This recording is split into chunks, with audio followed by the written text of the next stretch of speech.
Hello everyone, we have another property for sale. This is a total of 3 hectares. Tax declaration, dili pa siya titulado. And located here in Sagbayan, Bohol. Approximately 1 kilometer from National Highway or less than 1 kilometer. And there is a water, there's a water line. Tas unaha gamay. Then signal of cell phone, there is also a globe. Ako nakita globe signal. And this one, it has a wide frontage. Price 120 pesos per square meter, negotiable. So mahangyo pa na guys. Initial na nga price guys ha. Although kini napita man god Sagbayan, ato lang ning ikuan kadiot. So Sagbayan is a good place for kanang retirement because it's really a cool place during around 8 p.m.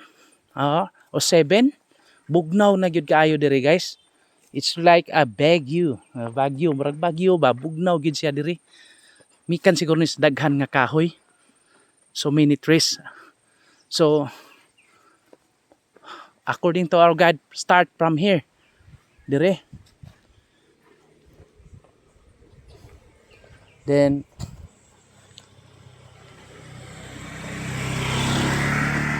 so daghan siguro na muyo dito.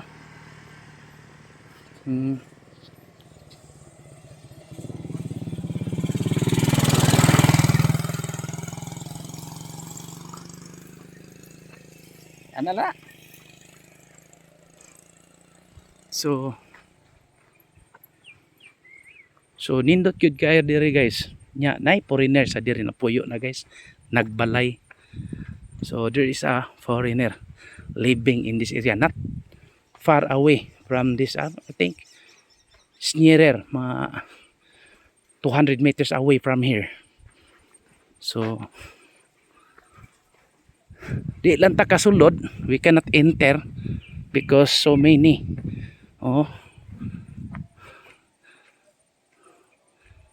daghan kayo og sagbot. Asang makitang patag na to ani.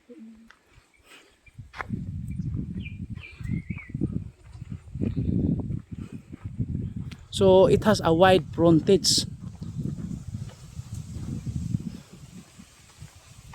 So nindot kayo guys.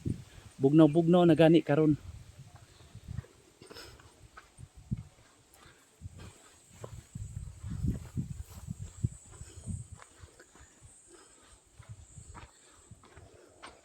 So mo ni siya no. Patag ra baya oh. Kung malimpyuhan ni guys. Werting nindot gyud no. Sagbayan is just only 30 minutes drive from Tubigon, Bohol Seaport. So dool, pabor. Ano siya? Punta ni dito. So approximately the frontage is more than 100 meters. So dako kayo og frontage guys. So you can have a piggery or poultry farming. So the good thing is along Barangay Road. So bag-o pang gilimpyuhan po ning Barangay Road ani.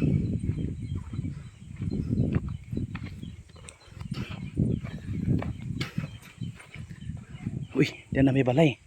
Diare taman. Ha? Ausod di sila? Ha? Igon sa manin nila sa owner. Parente. Hawa magani.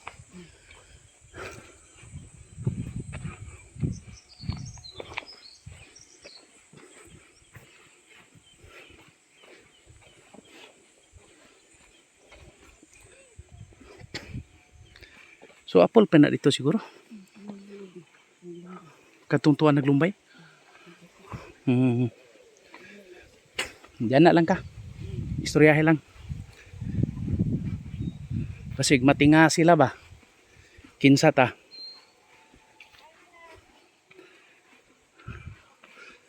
So taas kay frontage guys, mga 200 meters.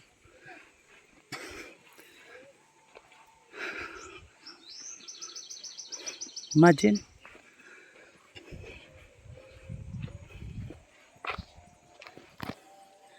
Murag gihangat ko.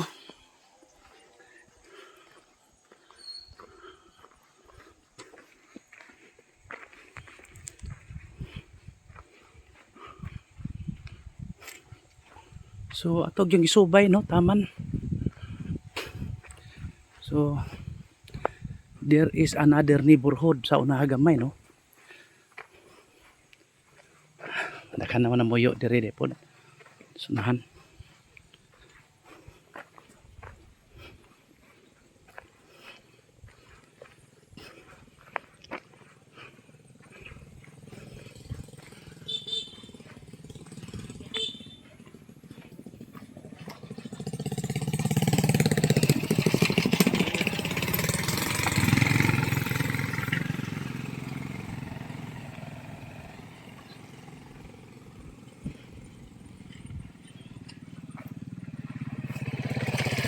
Full pack.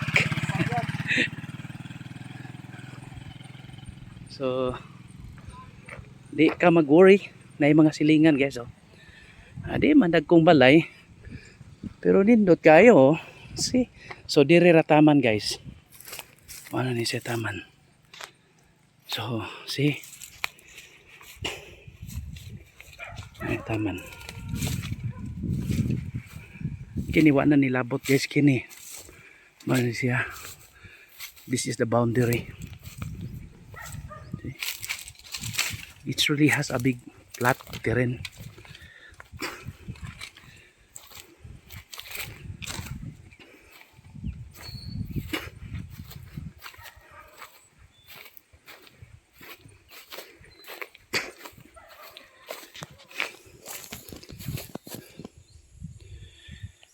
Ginawa ko gamay.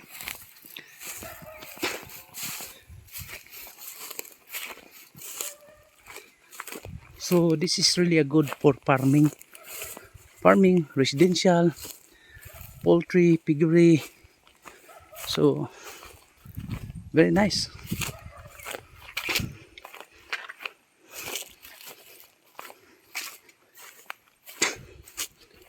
The good thing has no mountain. I think there's a one of the side of this mountain is included. Skilid ra siguro. But if you build a house on this flat terrain, there's no problem because it's alienable. So no problem guys. Alienable and disposable.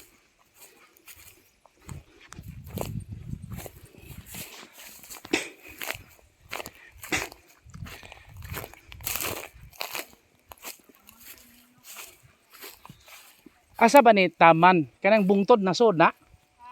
Kanang bungtod na sod? Kani? Oo. Murag dili wala man ni masulod ang buntag. Wala ra? Wala. Dilit ra. Beside kilid sa bungtod. Nangilit ra. Dilit ra.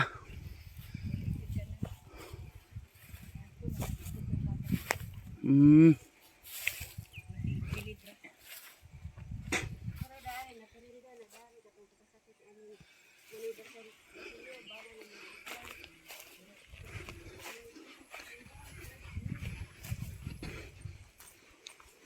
Okay.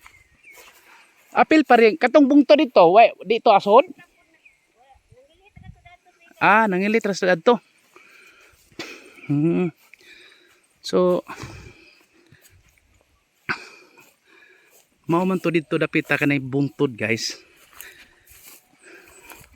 Nangilit ra sad ko no. Kung patong caretaker dire. So nindot kayo. Bugnaw gyud lahi gyud siya environment compared sa kuan. Nga diri guys, sagbayan basta mga basta kini lugar tugnaw na ni. This is really a cool place. Oh, these cows are not for sale. Joke. So, ano siya guys, no?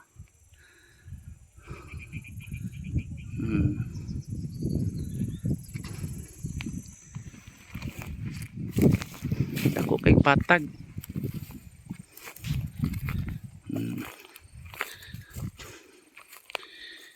For inquiries, just contact me and please subscribe our YouTube channel.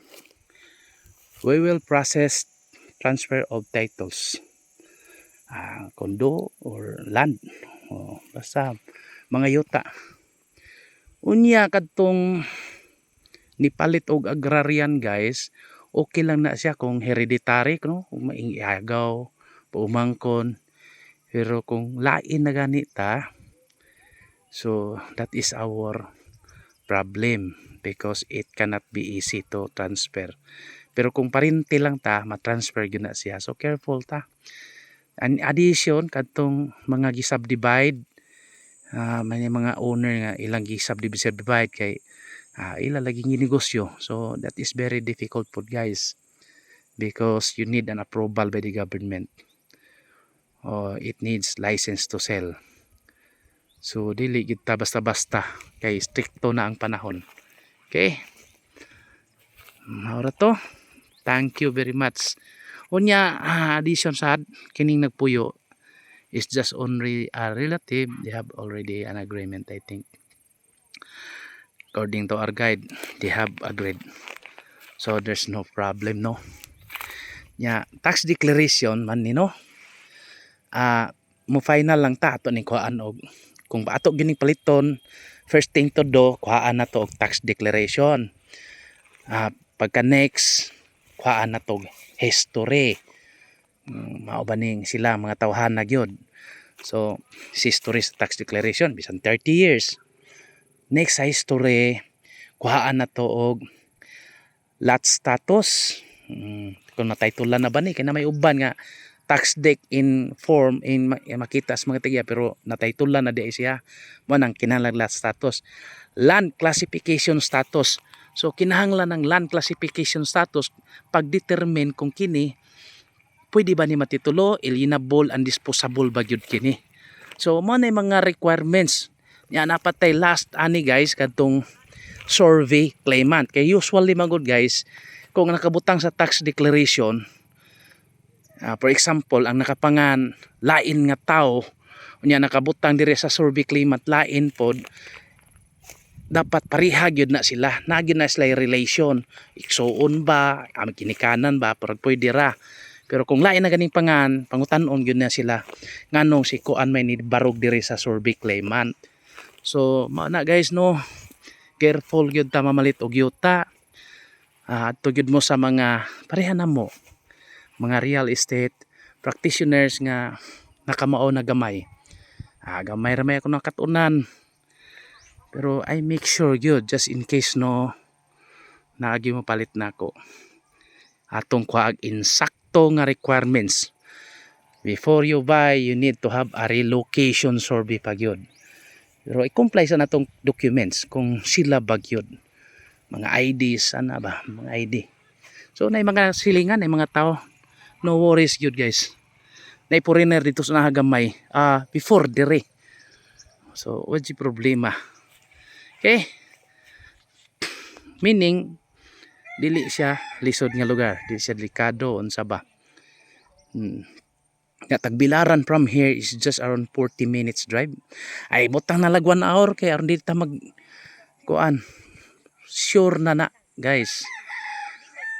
Nya gawas nimo paingon na dito sa gusto kag tourist adto ka sa Danau Bohol dili Danau City Cebu. Ay Danau Bohol. Na ditoy kanang mga tourist attraction. Nadaghan dito. Ya kini pong sagbayan going to Carmen man pud ni guys. Ya kita ng Chocolate Hills. Although dato issue diri sa una nga atong Chocolate Hills gibutangan og swimming pool. Marag nasitol naman. Wala to'y problema. Yan. Kini kay ang Chocolate Hills kinaaw. Chocolate Hills na.